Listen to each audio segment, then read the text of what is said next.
2 दिन बाद स्कूल के सभी बच्चे टूर पर जा रहे हैं। मैंने तो मैम से मना कर दिया, लेकिन मैम कह रही थी कि पढ़ाई के साथ साथ हमें म्यूजियम और हिस्टोरिकल प्लेस के बारे में देखना चाहिए और जानना चाहिए। हाँ ठीक ही तो कह रही थी मैडम। अरे हमारी बिटिया किसी भी चीज में पीछे नहीं होनी चाहिए। तुम टूर पे जरूर जाओगी। हाँ बेटा, और मैंने तो तेरे लिए नया यूनिफॉर्म भी सील दिया है, इसलिए तुझे अब चिंता करने की कोई जरूरत नहीं है। Thank you mummy papa. आप जैसे माँ बाप हर किसी को मेरी हर छोटी छोटी ख्वाहिशों को पूरा करने के लिए आप दोनों दिन रात मेहनत करते हैं। वैसे ही मैं जल्दी ही कामयाब होकर आपके हर एक सपने को पूरा करूँगी।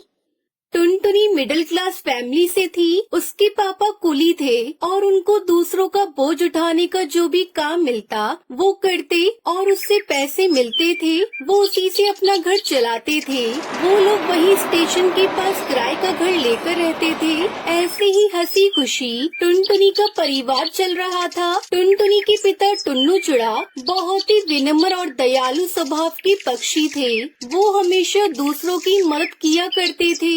ऐसे ही एक दिन एक अंधी पक्षी अपने बच्चे को लेकर स्टेशन पर ट्रेन आने का इंतजार कर रही थी। तभी अचानक से उसका पैर फिसल जाता है और उसका बच्चा पटरी पर गिर जाता है। माँ मुझे बचाओ, माँ बचाओ मुझे। अरे बेटा कहाँ हो तुम? गोलू, मेरे बच्चे कहाँ हो तुम गोलू? वो अंधी माँ बेबस होकर इधर उधर अपने बच्चे को तलाश रही थी।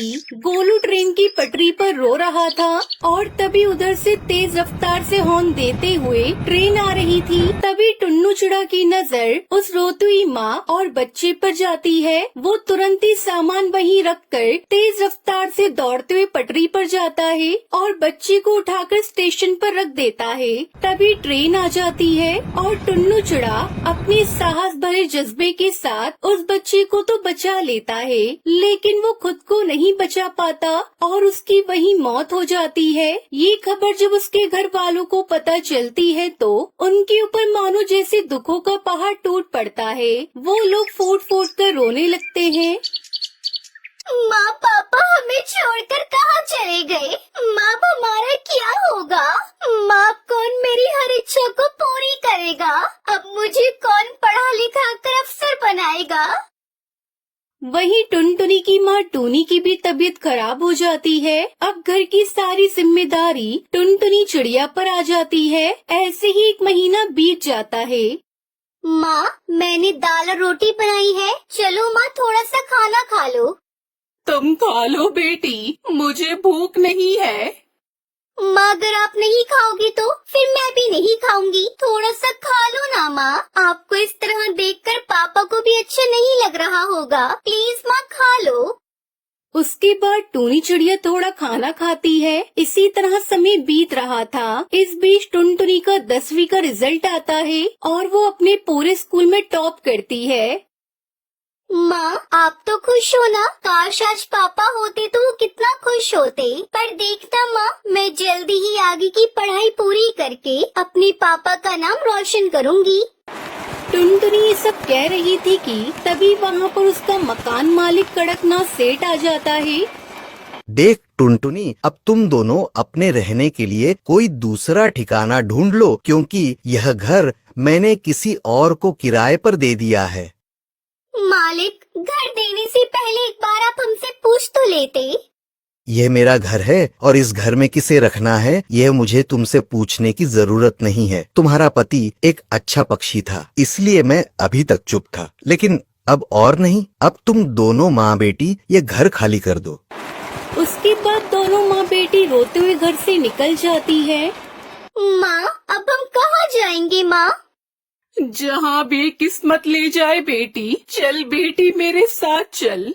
उसके बाद दोनों माँ बेटी घर की तलाश में निकल पड़ते हैं, लेकिन उन्हें कहीं कोई घर नहीं मिलता। वो दोनों एक सुनसान सड़क पर बस चले जा रही थी। तभी एक तेज रफ्तार गाड़ी आती है और टूनी चिड़िया को टक्कर मारकर चली जाती है।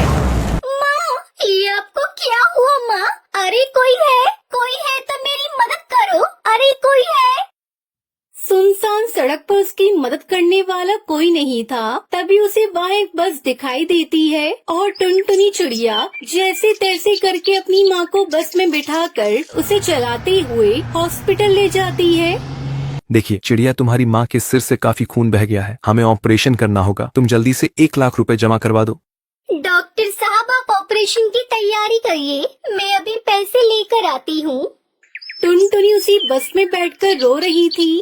हे भगवान, पापा को तो पहले ही मैं खो चुकी हूँ। अगर माँ को कुछ हुआ तो मैं नहीं जी पाऊंगी। मुझे हर हाल में मेरी माँ की जान बचानी है, लेकिन मैं इतने सारे पैसे कहाँ से लेकर आऊंगी?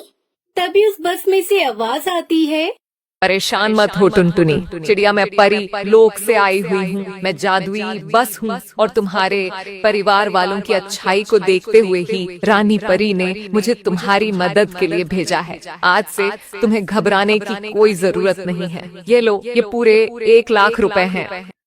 जादुई बस, मैं तुम्हारा ये एहसान कैसे चुका पाऊंगी? थैंक यू बस, तुमने मेरी ऐसी मुश्किल समय में मदद की जब मेरा साथ देने वाला कोई नहीं था।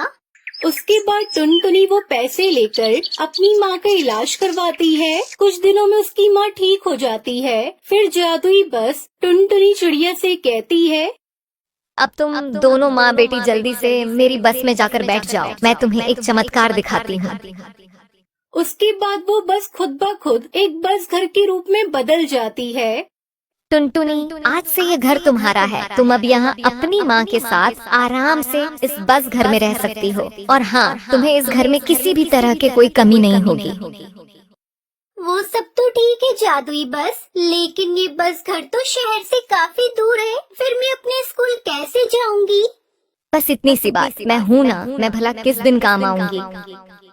उस दिन के बाद से टुनटुनी और उसकी माँ जादुई बस घर के साथ हंसी खुशी रहने लगती है। उन्हें अब किसी भी चीज की कोई कमी नहीं होती और जादुई बस हर कदम पर टुनटुनी की सहायता करती है।